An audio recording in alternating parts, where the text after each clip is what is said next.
Hi, everybody. Welcome to Talking Radio podcast. Today, we're going to be speaking about the Airside Vehicle Operators Permit. This particular license is required by operators at an airfield when needing to communicate with ATC, that's air traffic control, while working on the maneuvering area. So the maneuvering area is that area where there's going to be activity that is needed to be managed by ATC. These personnel are operators that are required to, for example, tow an aircraft from one parking bay to the next, or they could be needed to do a runway inspection. It is critical for them to have communication with ATC in this instance, as air traffic control are managing these particular areas of the airfield. Now, in order for this person to communicate on the radio, they need to have a good understanding of radio communication, radio terminology, and radio procedures. When a person obtains this particular license, it means that they can now communicate with air traffic control at that airfield that they are performing these particular duties. This license is therefore restricted to that airfield that the person has been signed out at. If they're going to go to another airfield, for example, if they've been transferred to another airport and they're going to be carrying out the same duties at the new airport, then they will need to be assessed by the relevant authorities or that operator before they carry out the duties at that airport. This is because all airfields have a different layout in terms of runways, taxiways, parking bays, etc. And the person who's going to be carrying out these duties needs to be familiar with the procedures for that airfield before communicating with air traffic control and carrying out their particular tasks for that duty. Now, in terms of those operators who are going to be driving in vehicles on the airside, they're going to need to have their driver's license for that particular category of vehicle that they're driving, in addition to the radio license, which needs to be valid for that particular airfield or airport. I'm making use of terminologies in this particular podcast which can be understood by everyone.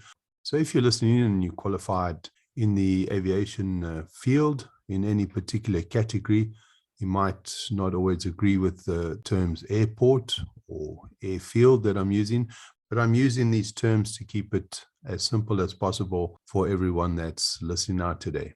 And if that's you out there, thank you very much for listening to the Talking Radio podcast series. The Airside Vehicle Operators Permit has specific procedures that the operator will need to follow, and these are outlined by the regulator for the state that you are operating in. The normal procedure for this particular radio licensing would require the applicant to attend an AVOP radio course. The course would comprise of both theory and practical components. Once the applicant has passed the theoretical and practical component, they would then be issued with their AVOP license. In terms of the practical side of the course, they need to also do some practical simulation, and dependent on the operator that's performing these tasks, they would either do this in a simulator or they would fall under the scope of an on-the-job training instructor who would take them out on the airfield and show them the procedures and monitor their communication with ATC while they are performing their tasks and assess them in that instance over a period of time before doing the final checkout phase. ATC are not notified of the assessments being carried out. However, ATC might be part of the testing team for that particular operator or that particular group of people that are going to be tested. So when the applicant is going out for the practical test, a tip to consider is that you are now part of the operation for that particular period that you are doing the test, and that you are not the only one on the frequency being tested at the time, that you are in live communication with ATC and you can hear everyone else on frequency communicating with them at the same time. None of the operators on frequencies such as the pilots that you hear communicating are aware that you are actually undergoing the test during that period. So in a way, this makes you a bit more relaxed, knowing that you're now part of a operation that requires positive communication in order to ensure a successful outcome. Of course, you have the instructor sitting right next to you conducting the practical test, so that would add to part of the nervous element. But in any test that you're going to undertake, whether it be for radio or for any other discipline, there's always going to be an element of nervousness, and you just need to focus that day on what you've been taught. Now, in terms of the communication, it's very similar to that of a pilot when it comes to establishing contact with ATC. And Talking Radio supplies training for this particular discipline, either in a classroom, live, or online as a virtual training course. So AVOP includes personnel such as the fireman who's going to do a runway inspection, the driver who's going to be towing an aircraft in what they call a tug, the operator is going to be pushing back the aircraft from their parking bay once they're ready to start the engines and taxi.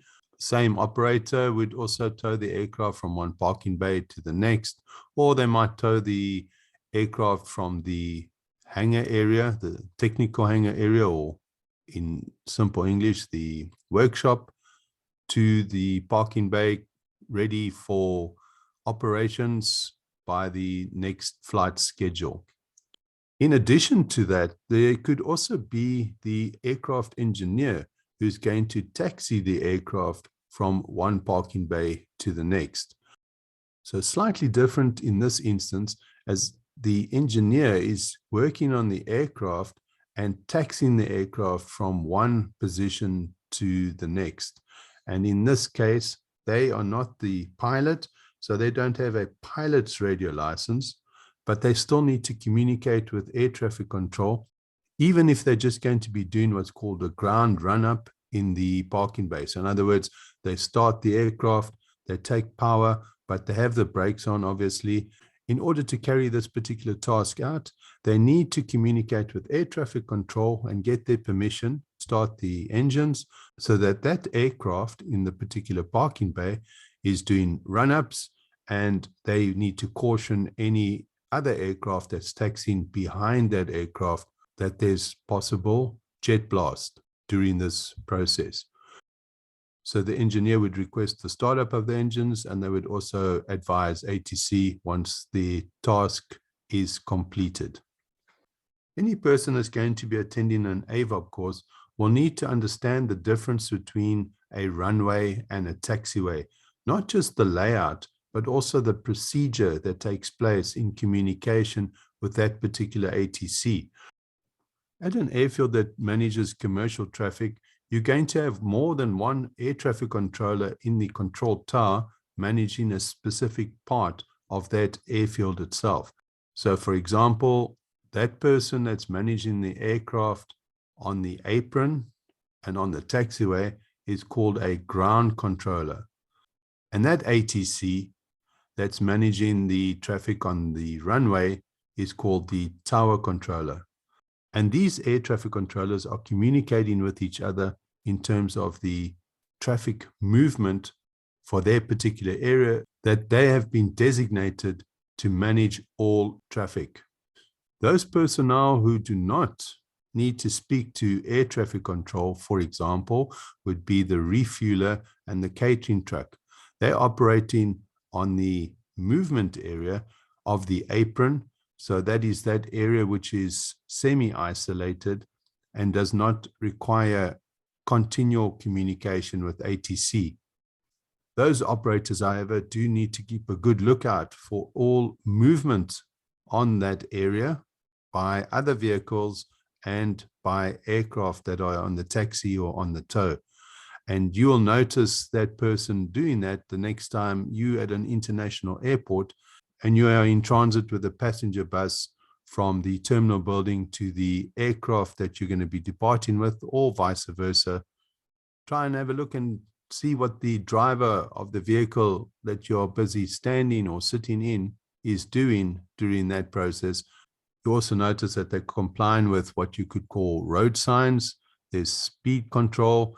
There's markings on the ground that they're following, and they are being very cautious in their actions. This is not to say that the person who has an AVOP license doesn't need to be cautious. It's just more advantageous for the person who has the AVOP license in this instance, because they have an open line to ATC and are able to hear what's going on around them at the time. Whereas a person who has not been licensed to communicate with ATC is not able to hear what's going on frequency, and therefore needs to keep a sharp lookout in their movements or actions while transiting with the passengers in this instance. The AVOP course focuses on training the personnel to be familiar with not only the difference between the taxiway and the runway in terms of procedures, but also the communication that's going to be taking place on the frequency for that designated area, and how to manage yourself on frequency in communication with ATC while carrying out your specific tasks and duties. The airside vehicle operator's permit is compulsory for those personnel that are going to be operating in those areas designated where communication with ATC will be required. And this permit will be inspected by the regulator to ensure that those personnel that are operating on the maneuvering area for that airport are licensed to do so. If you wish to find out anything further about the airside vehicle operator's permit, please feel free to email me, dylan@talkingradio.net. And we look forward to seeing you in the next podcast. Take care. Goodbye.